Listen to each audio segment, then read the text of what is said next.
Hi Ro. Could you tell us about the Special Measures Project, the aims, the purposes of it?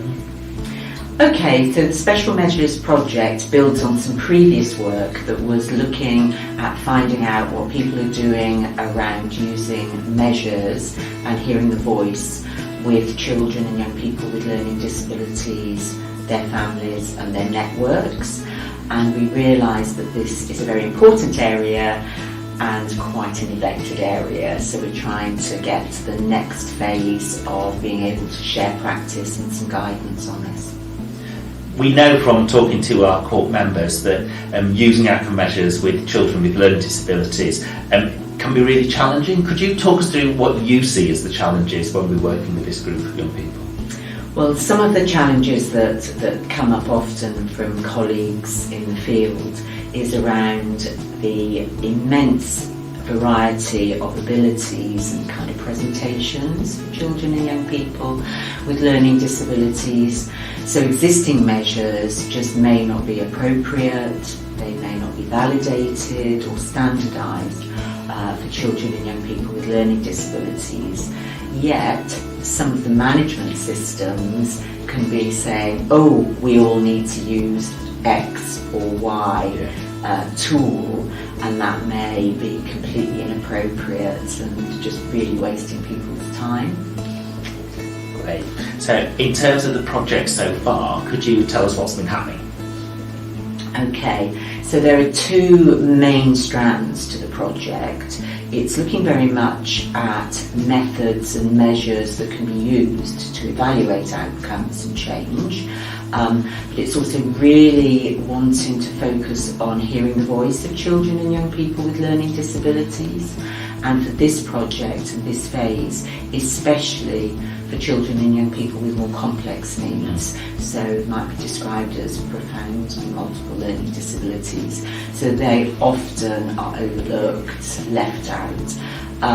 So the hearing the voice strand is partly wanting to merge with the outcomes in terms of thinking we need to hear the voice of the child or young person in setting goals, and then their voice in looking at are we meeting the goals, and also kind of how the experience of support is. We're also thinking about involving parents and carers, so there might be changes for a child or a young person that actually contribute to beneficial changes. The parents in terms of stress or being able to access the community. Great. From your point of view as the project lead, what's the most interesting thing that's come out of the project so far? Well, if I think about what we're learning now from what we were learning when we were first doing this kind of work with colleagues kind of 6-8 years ago, there's much more kind of rich and nuanced understanding and practice about measuring change and using different tools. And within the survey, I think we've got over 50 different tools measured, and I think that shows something about the range of kind of abilities and ages, but also the range of focuses of measuring change that actually you need to have in order for it to be meaningful and personalised and appropriate and valid. What else has surprised me? Also been surprised and thrilled that in terms of hearing the voice and listening to the voice, there's been masses of development, so there's lots of fantastic resources around. So some of what we'll be doing very soon is loading links to those on the website so that people can have a look.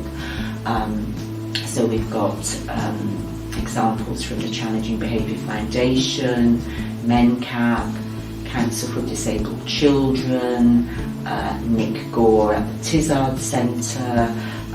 So we've got Ask, Listen, Do in NHS England. So there is so much more.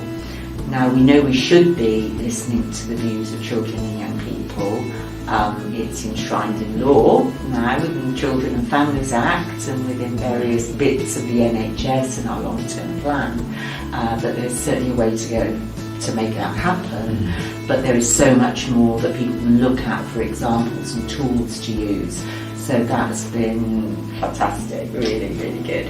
That's really, really great to hear. So I think lots has happened already in the project. You talked about the survey that people have been completing, finding out about what's happening in practice around the country, and I think everyone will be really interested to see the findings of those. What's happening next?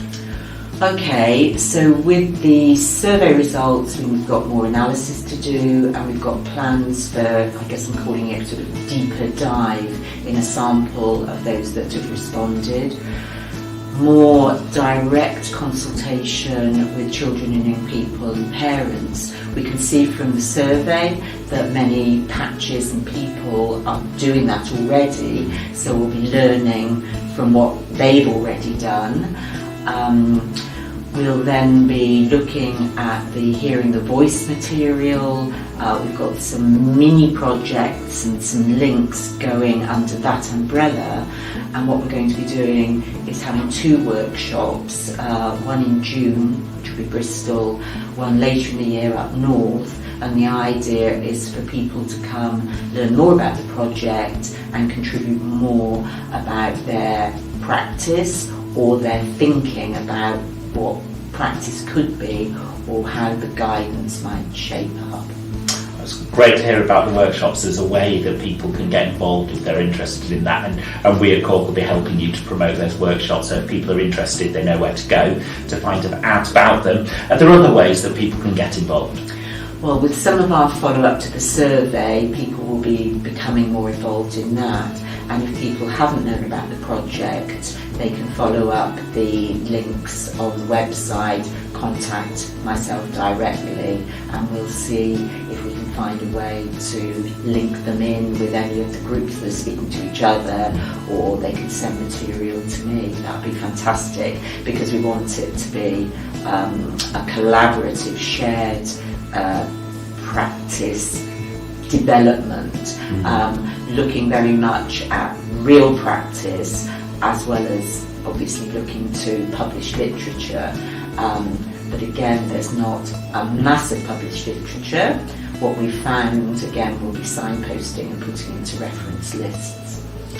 So I think lots of interesting things being found out, and I think lots of things that people in all sorts of different services will be able to use in their practice. When can we expect to see some kind of guidance and things coming out of the project? Okay, well, some of the links to good resources that people could weave into practice now should be coming onto the website towards the end of March this year.